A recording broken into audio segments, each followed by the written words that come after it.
রুহুল আমিন গাজী বাংলাদেশের সাংবাদিকতা আন্দোলনের পরিচিত মুক্তি সংগ্রামী একজন নাম ছিলেন এবং গণতন্ত্রের জন্য লড়াইয়ে স্বাধীন সাংবাদিকতার পক্ষে লড়াইয়ে রুহুল আমিন গাজী একজন হিসেবে বাংলাদেশে প্রতিষ্ঠিত হয়েছেন।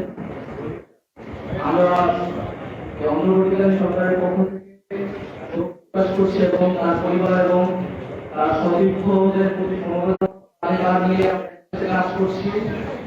এই সময়টা হয়তো রুহুল আমিন গাজী ওনার পরামর্শ আমাদের খুবই জরুরি ছিল। আমাদের সাংবাদিকতাকে গণমাধ্যমকে যখন আমরা নতুনভাবে পুনর্গঠনের কথা ভাবছি, কিন্তু দুঃখের বিষয় সেই সুযোগ থেকে আমরা বঞ্চিত হলাম। কিন্তু আমরা আশা করব যে এই যে কারা নির্যাতিত সাংবাদিক রুহুল আমিন গাজী গণতন্ত্রের জন্য মুক্ত মাধ্যমের জন্য আজীবন লড়াই সংগ্রাম করে গিয়েছেন, তার সেই পথকে আমরা সকলে অনুসরণ করব এবং রুহুল আমিন গাজী যার জন্য লড়াই করেছেন গণতন্ত্রের জন্য, সেই গণতন্ত্র প্রতিষ্ঠায় আমরা সকলে ঐক্যবদ্ধভাবে ভূমিকা পালন করব এবং এই বাংলাদেশকে আমরা সম্পূর্ণরূপেই ফ্যাসিবাদ মুক্ত করব, গণমাধ্যমকে ফ্যাসিবাদ মুক্ত করব। আজকে তার বিদায়ের সময় আমার মায়ের কাছে চলে গিয়েছেন। আমরা তারা জীবনে দিয়ে দেশের জন্য জাতির জন্য অযুদ্ধ নেতৃত্ব দিয়ে সংগ্রাম করেছেন। মানবের প্রতি আল্লাহ জান্নাতুল ফেরদৌস নসিব করুন। আল্লাহ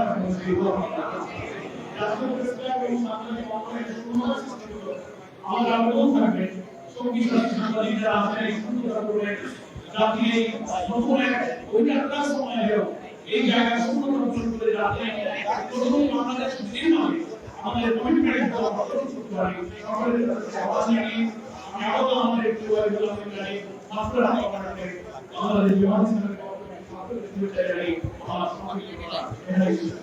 আসসালামু আলাইকুম ওয়া রাহমাতুল্লাহি ওয়া বারাকাতুহু।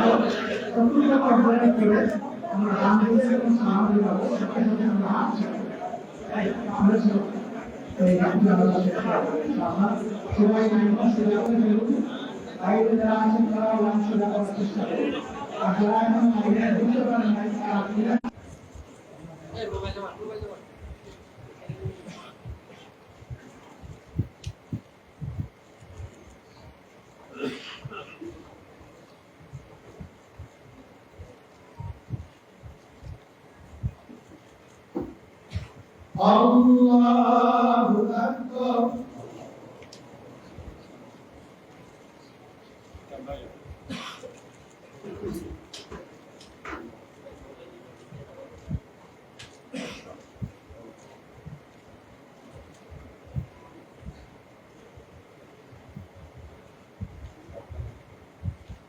আল্লাহু আকবার।